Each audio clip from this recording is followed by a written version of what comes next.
টানা এক দশকের বেশি সময় ধরে ক্ষমতাসীন দল ভারতীয় জনতা পার্টি বিজেপিকে মাত্র 5 দিনের ব্যবধানে সোশ্যাল মিডিয়ায় হারিয়ে দিয়েছে তেলাপোকা জনতা পার্টি বা সিজেপি। কে অবাক হচ্ছেন? অবাক হওয়ার মতোই ঘটনা। মাত্র 5 দিনের মধ্যে কিভাবে এই অসাধ্য সাধন করলো সিজেপি? আর এত কিছু থাকতে তেলাপোকার নামেই বা কেন রাজনৈতিক দল খুলতে হলো? চলুন বুঝে আসা যাক। সঙ্গে আছি তামান্না খন্দকার। ঘটনার সূত্রপাত গত 15 মে। ভারতের প্রধান বিচারপতি সূর্যকান্ত একটি মামলার শুনানিতে জাল ডিগ্রি নিয়ে কথা বলার সময় ভারতের যুব সমাজকে পরজীবী ও তেলাপোকার সঙ্গে তুলনা করেন।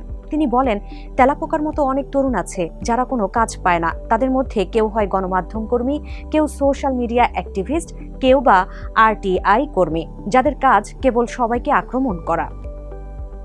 সোশ্যাল মিডিয়া অ্যাক্টিভিস্ট, ক্ষমতাকে প্রশ্ন করা তরুণ প্রজন্ম ও বেকারদের নিয়ে প্রধান বিচারপতির এই মন্তব্য মুহূর্তেই ব্যাপক আলোড়ন তৈরি করে গোটা ভারতে। তরুণদের নিয়ে এই ব্যঙ্গাত্মক মন্তব্যের জেরেই বিজেপিকে ব্যঙ্গ করে সোশ্যাল মিডিয়ায় তেলাপোকা জনতা পার্টি সিজেপি নামে এক রাজনৈতিক দল খুলে বসেন আমেরিকার বোস্টন ইউনিভার্সিটি থেকে পাবলিক রিলেশনস বিষয়ে স্নাতক সম্পন্ন করা তরুণ অভিজিৎ দেব।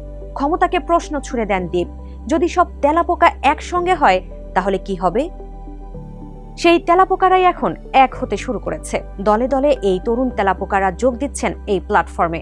অবস্থা এমন, সোশ্যাল মিডিয়ায় এত বার্তা পাচ্ছেন দীপ যে দম ফেলার ফুসরত পাচ্ছেন না তিনি। প্ল্যাটফর্ম চালু করে 5 দফা ইস্তেহার ঘোষণা দেন দলের প্রধান মুখ দেব, যেখানে দুর্নীতি দমন, দলবদল ঠেকানো এবং ভারতের পার্লামেন্টে নারীদের প্রতিনিধিত্ব বাড়ানোর প্রতিশ্রুতি দেওয়া হয়েছে।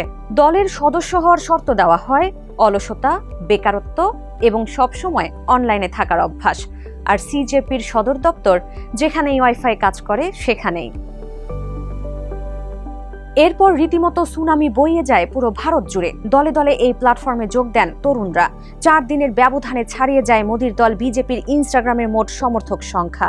বর্তমানে বিজেপির 87 লাখ ফলোয়ারের বিপরীতে সিজেপির ফলোয়ার 1,40,00,000-এরও বেশি। যে হারে এই দলে যোগদান চলছে, শেষ পর্যন্ত এই সংখ্যাটি কোথায় গিয়ে ঠেকে সেটি এখন দেখার বিষয়। তার চেয়ে বড় প্রশ্ন, এই তেলাপোকার দল যদি সোশ্যাল মিডিয়াতে সীমাবদ্ধ না থেকে বরং আরো আগ্রাসী হয়ে গ্রাস করে বসে মোদির বিজেপিকে, তেলাপোকার এই উপদ্রব কিভাবে সামাল দেবেন মোদি, সেটি এখন দেখার বিষয়।